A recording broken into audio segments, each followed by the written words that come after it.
એ આંબાની કેરીઓ અટાણે કેરીનો સમય છે. એ ત્યાંની કેરી અમારી કેસર કેરી એમની વાડીએ રોપેલો છે આંબો. પણ એનો કીર્તિનો એક પણ એક આંબો છે વાલા. પોતાના જીવનની કીર્તિ એવી હતી કે એનો એક આંબો છે. આ શ્વાસ એની છે વાલા. અમારે જુનાગઢથી ઠેઠ અહીં લગી આવવું પડ્યું હોય એનું કારણ એમનો પ્રેમ, એમનો ભાવ. અમુક ભજનો છે પોતે સાંભળતા એ ભજનો આજે આપણે રજૂ કરવાના છે.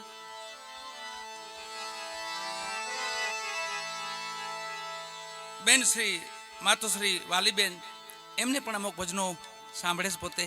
એ ભજનો પણ આપણે રજૂ કરશું. એવા ભાઈ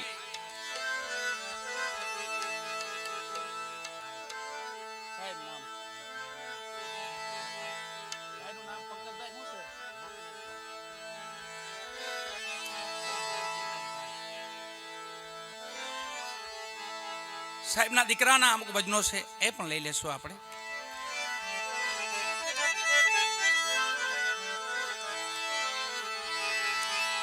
આ ભજનનું નામ છે ઘડુલો. ઘડુલો. અને એ આપણા મહાપુરુષ એટલે ધીરા ભગત એમનું ભજન છે. અને એ ભજન એમને વેદના કઈ લખી, કે સમય લખી, કેમ લખવી પડી. છેલ્લે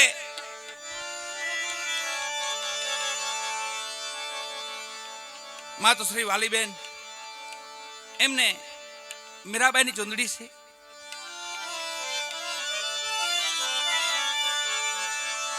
ચૂંદડી એને ઘણી આપવામાં આવે છે મીરાબાઈને, પણ સ્વીકાર એક ચૂંદડીનો કરે છે. પેલા રાણાજી જાય છે, પછી સસરાજી જાય છે, પછી સાસુ જાય છે. બધાય ચૂંદડીનો ઇનકાર કર્યો, ના પાડી. પણ છેલ્લે પછી દ્વારકાધીશ આવે છે, કૃષ્ણ ભગવાન આવે છે. એ જે ચૂંદડી લઈને આવે છે એને ધારણ કરે છે કે પ્રભુ મારે આ ચૂંદડી ઓઢવી છે.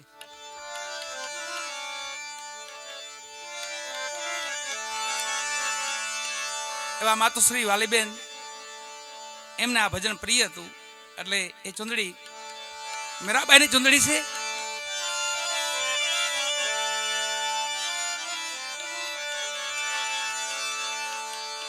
મીરાબાઈ કે છે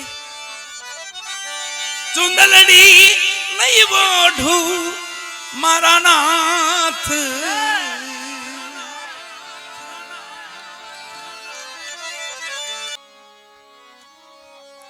માત પિતામાં માન બાપમાં કઈ ફેર નહીં વાલા.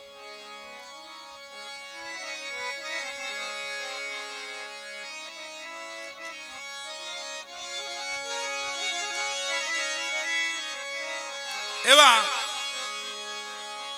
બાપના હૃદયને યાદ કરીને આપણા મહાપુરુષો લખે છે એમાં કે જઈ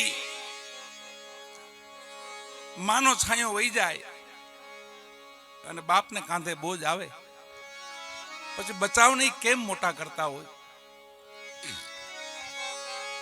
મૂલ મજૂરી કરી દિવસના બચ્ચાને પાળી પોષીને મોટા કરતા હોય અને રાતના પોતે માં બની જતા હોય વાલા. રાત પડે એટલે માં, દી ઉગે એટલે બાપ. એવું જેનું જીવન હોય.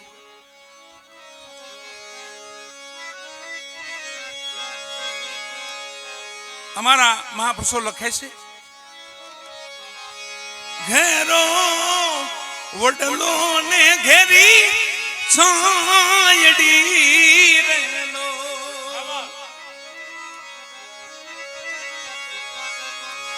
ઘેરા કુટુંબમાં મારો બાપ રે મીઠડો મીઠો છાયડો રે મારા બાપનો રેલો, મીઠો છાયડો રે મારા બાપનો રેલો.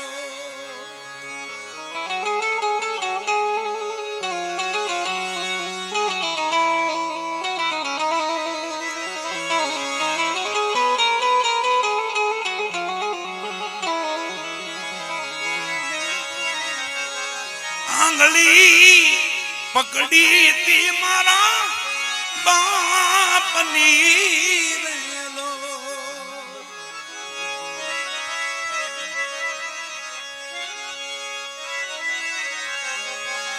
આંગળી પકડી તી મારા બાપની રેલો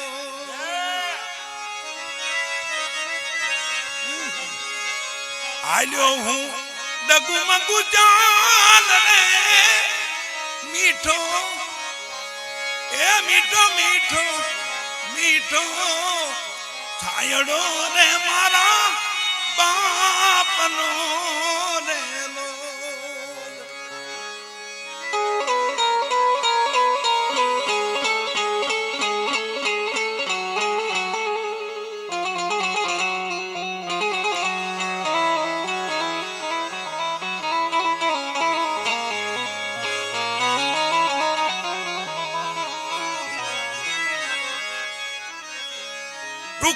ટુકડામાંથી રે ટુકડો આપતા રેલો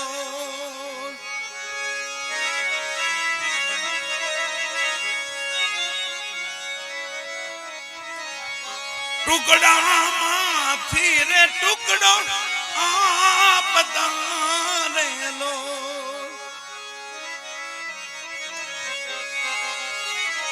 ભૂખ્યા હોડાવ્યા નહીં દિન રાત રે મીઠડો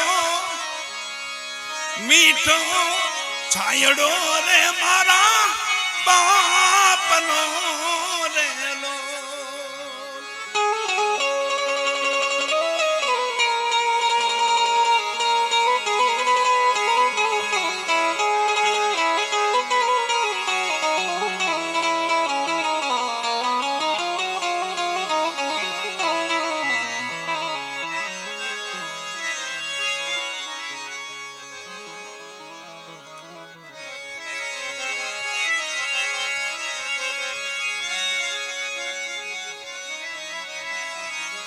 પિતા છે પ્રેમની રે ઔષધી રેલો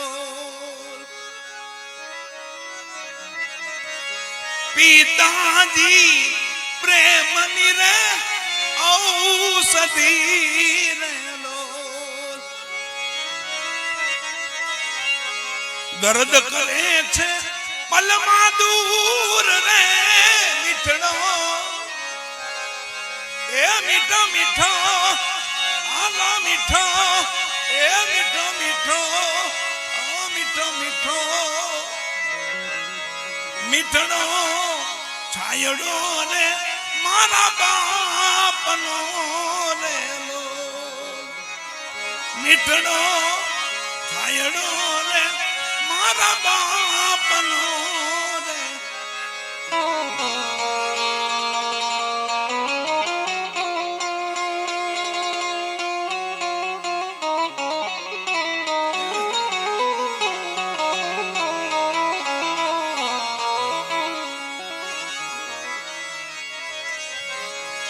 શીતલ છાયડી રે મારા બાપની રેલો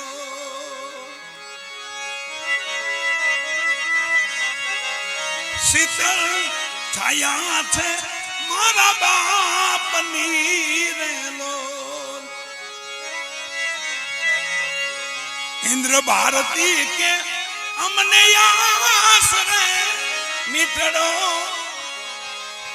એ મીઠો મીઠો એ આનો મીઠો મીઠો મીઠો મીઠડો છાયડો રે મારા બાપનો રે મીઠડો તો રંગ ચુએ રંગ બેરંગી હોય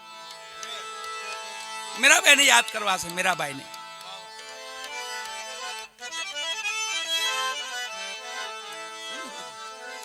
मीराबाई बचपन की भक्ति बाल आवे से भक्ति करे जग से रहे उदास तीर्थ होने की आशा करे कब आवे हरि के दास एम बचपन की भक्ति मीराबाई नी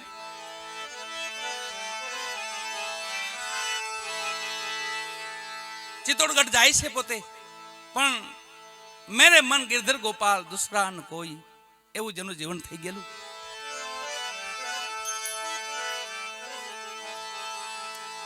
એવી લગન જેને લાગેલી, એટલે મીરાબાઈને યાદ કરવા છે. માતુશ્રી વાલીબેન ને મીરાબાઈના ભજનો અમુક 2-4 ભજનો ગાઈએ આપણે. એમની ઈચ્છા છે માની, એ પોતાની ઈચ્છા પૂર્ણ કરીએ આપણે.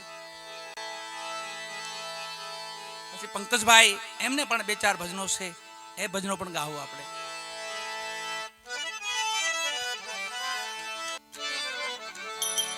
તો જન્મ મરણના ફેરા મટી જાય સાહેબ. એમ ભરોસો છે ગુરુ માથે. હા હા. તો પોતે જલ પીતા હતા, પાણી પીતા હતા. અવસ્થા હતી અને ઉધરસ આવી, એમાં કફ આવ્યો, કફ ગળામાં આવ્યો અને કફ બહાર નીકળ્યો અને ઉડીને જે પાણીનો ગ્લાસ હતો એમાં પીડ્યો. આખા જગતે જોયેલું. અને સીધો લાંબો હાથ કર્યો, સતાર તો આ પ્યાલી પી જાઓ. ભરોસો હોય ગુરુ માથે તો પ્યાલી પી જાઓ. વાલા એ પ્યાલો લઈને એમને પીધો અને પોતે બ્રહ્મ જ્ઞાની થયા. વાલા ત્રિકાળ જ્ઞાની થયા. કૃપા કરી અનવર મિયા કાજીએ.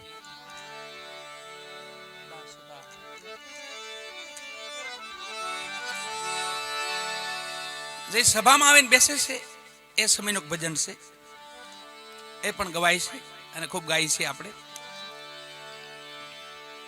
સભામાં બેઠા અનવર મિયા કાજી સામું જોયું તો રાજી થયા. પોતે જે સંત આપણને જોઈને રાજી થાય ને, એ સમજવાનું આપણું ભાગ્ય ખીલતું હોય છે, ખુલતું ભાગ્ય હોય છે.